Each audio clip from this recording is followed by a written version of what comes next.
Welcome to Prison TikTok. This is a state stove made out of a melted hot pot. It's how we make our hot water in the morning for our coffee. The lives of incarcerated people that were once hidden are now going viral thanks to the younger generation. People became so hyped up about them, they get to see what it's like behind the wall. It's like a whole nother world. Kevin Smith is one of dozens of people who have posted their prison experiences on the platform. Now, we're seeing the daily meals. That was a good tray that I posted. There's trays that are in there that are so gross, like it'll run away from you before you eat it. The minimal outdoor time, and the how-tos for prison life hacks, like heating up hot water. I mean, that's literally how we had to make hot water because they don't have hot water spigots or anything. Everything on Canteen that they do sell requires to be cooked. So the only way to cook it is to MacGyver something. And while cell phone footage from prisons has found its way on social media before, people share this, man. These TikToks are confronting misconceptions of prison life. Wanted to show people what it was like inside, like behind the wall, and there's not all bad people in there. Due to prisons being hidden and removed from society, mass incarceration in the U.S. is vastly misunderstood, with entertainment perpetuating ideas of rowdy prison life and those incarcerated drawn up as soulless criminals who are all dangerous to society. Anger management. Controlling the savage beast inside you. But TikTok is challenging that. People on the outside are seeing people on the inside as people. Bianca Tylek is the founder and executive director of Worth Rises, a national criminal justice advocacy organization working to end the exploitation of people that it targets. So I always knew that I wanted to, at some point, work on criminal justice issues. She says TikTok is especially showing the realities of a younger generation that is incarcerated, which is resonating with other TikTok users. As people, many times who are young, as people who are charismatic, as people who experience joy and pain and all of the same sentiments that we do every day. And I think that's really, really critical. It's giving people the chance to ask all sorts of questions about prison life, with one being the most common.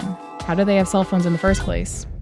Cell phones are contraband in prisons. Lawmakers stress their potential danger to facilitate crimes. There have been some instances where contraband cell phones were used to threaten state senators, blackmail civilians for money, as well as extort other inmates' loved ones. Yet, they still have made their way past prison walls in the thousands. Don't get me wrong, there's people that will use it for bad, like use it to make hits on the outside, stuff like that. But if they were so worried about them, then the staff members wouldn't bring them in. Cell phone smuggling has been previously caught on camera, from being stuffed inside sports balls and thrown over fences to getting dropped by drones. But one way is by far the most common. The only way that cell phones really make their way into facilities in a mass movement or way is through staff. Officers or kitchen workers or, people who deliver stuff.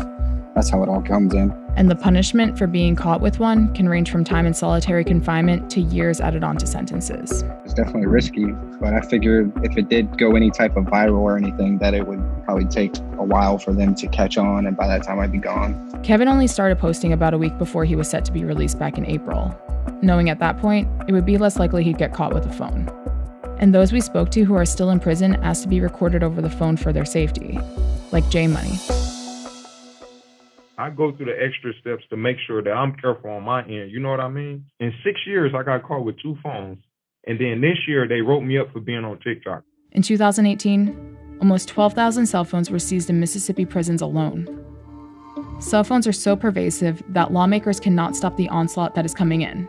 So they're trying to stop their use in a different way, with the Cell Phone Jamming Reform Act. Introduced by Arkansas Senator Tom Cotton and South Carolina Senator Lindsey Graham in 2019, the bill would allow state and federal prisons to use phone jamming technology to prevent cell phone usage.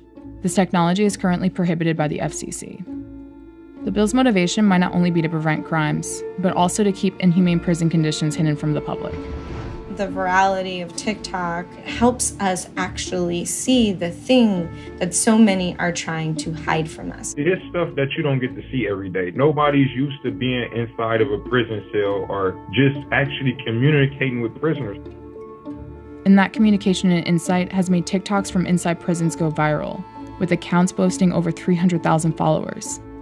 That kind of backing allows for their voices to be heard and learned from. One thing, I knew that it was a bunch of kids on there, so I kind of wanted to post it as like a reality of what would happen if you go to prison. I mean, it's not any place that you want to end up. And maybe even make some outside money to get by. J Money and other accounts list their cash apps in their bios. But perhaps most importantly, people are using TikTok for the need of human connection. A lot of people my age right now is still young. They still using Instagram. People still using Facebook, and people posting pictures like, I still want to be a part of that. This desperation is a desperation of connection to other humans, to community, to support systems, to life, to the rest of the world, and a reminder that you exist. And it's not shocking that they would risk their safety to be on TikTok, to have that level of human connection. And that risk for connection can be especially important when staying in contact with family. It's to keep in contact with basically the outside world. I keep in contact with my family first. This is a prepaid collect call from Jeremy Fernandez. This call is being recorded. To accept charges, press 1. You may start the conversation now. Hey, babe. Hey, baby, what you doing? Ashley Martinez is 27, and her fiancé Jeremy has been incarcerated since January of 2019. Earlier this year, Ashley started posting her calls with Jeremy and other aspects of their relationship on TikTok. People be like, oh my gosh, you're dating someone in prison. Why would you stop your life like that? And I'm like, oh, where? I hadn't seen any prison videos on TikTok at that time. So then I started coming up with all the hashtags. And pretty soon, Ashley found herself part of a community of prison wives posting on TikTok, showing that it's not only those behind prison walls who are affected by mass incarceration in the US. Put a finger down if you drive an hour plus to visit. Put a finger down if you always have snacks ready. It just feels better to be a part of a community that can relate to you. I had my doubts about being a prison wife, because it is hard. I do have 4 kids, and you need your partner there with you. Hi, exactly what you doing, baby boy? If you love someone, you just don't leave them because they're incarcerated. I could bet my life on it. Her most popular TikToks are the phone calls with her fiancé. I love you, girl. But those jail phone calls add up. They're $1.94 per 30-minute phone call. He'll call me multiple times back to back all day, every day. So I spend quite a bit. It used to be $40 every couple days. Those pricey calls might be changing. Families cannot afford to be in communication. And that's because the 2.3 million people inside and their families are susceptible and preyed upon by a $1.2 billion prison telecom industry. Bianca's organization is one of many working to make phone calls free, or at least no more than 4 to 5 cents per minute in all prisons in the US, with the Martha Wright Prison Phone Justice Act. The reality is that there's a really simple solution to contraband cell phones, and that's making phones within prison facilities, calls within prison facilities, free. The act would also allow for the FCC to regulate the calls, helping prevent predatory telecom companies from profiting off of those already exploited. The bill was recently passed through the House of Representatives as part of the revised HEROES Act, and now must be passed through the Senate. In the meantime, Ashley is still calling her fiancé every day and will continue posting her experiences on TikTok. Me bringing my relationship to TikTok gives people a lot of, maybe like a different perspective of someone who's in prison. Happy birthday to you. I hope it changes their mind because not everybody's bad. And people like Kevin and those currently incarcerated continue to do the same, showing others that they're still human.